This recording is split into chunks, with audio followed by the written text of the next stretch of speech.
Бірде емханаға келіп, дәрігерлердің қабылдауына кезекке тұрдым. Орындықта отырған қариямен амандасып, хал жағдайын сұрадым. Өзі бір ақжарқын адам екен. Несін сұрайсың, балам?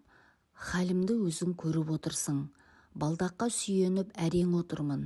Халқымыз, не тапсаң да ниетіңнен табасың деп бекер айтпаса керекті. Бұл ауруға ниетіме, іс-әрекетіме қарай тап болдым. Жастықпен жасаған қателігімнің кейіннен мұндай өкінішке әкелерін қайдан білейін, деді қария. Соншама өкінетіндей не жасап қойып едіңіз, дедім мен таңырқап. Мектепте бірге оқыған достарымның арасында жамбасы тайып, ақсаңдап жүретін кемтар бала болды. Мен ақымақтықпен қит етсе сол баланың шойнақтап жүретін жүрісін айнытпай келтіріп, мазақ ететінмін. Қазіргі күні сол қылығым есіме түссе, ұяламын. Мазақ еткеніме өкінемін. Арада біраз жылдар өткен соң, сол достарымның бәрі жан-жаққа кетті. Мен де отбасын құрып, ел қатарлы өмір сүрдім. Уақыт өте келе аяқтарым қақсап ауырып, осы дертке тап болдым. Қаншама рет ем қабылдап, дәрігерлерге қаралсам да, еміме дауа болмады. Өмір деген қызық қой. Бірде аялдамада тұрғанымда сол досыма кезігіп қалдым. Онымен ақсаңдап барып, құшақтасып амандастым.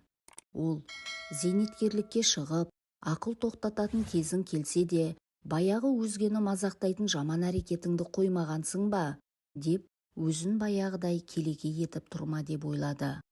Аллаға шүкір, Құдайдың құдіретімен қазір емделіп жазылдым дегенде, мен не дерімді білмей қалдым. Ал ол менің шынымен кемтар болып қалғанымды қайдан білсін? Ескі досыма бар шындықты айтып, одан кешірім сұрадым. Ол, Алланың көрсеткен тура жолына түсіп, намаз оқып, ораза ұстап, тәубеңе келсең, күнәларың кешіріліп, қиындықтар азаяды, деді. Сол кезден бастап сәждеге басымды тигізіп, ораза ұстап, Құран сүрелерін жаттай бастадым. Ауруым да, қайғыларым да жеңілденгендей болды. Кезінде жасаған қателіктерім үшін өкінемін. Адам баласын келеке ету, оларға жамандық жасау жақсылық әкелмейді, шырағым. Бір-бірімізге жақсылық жасауға талпынайық, деді ақсақал.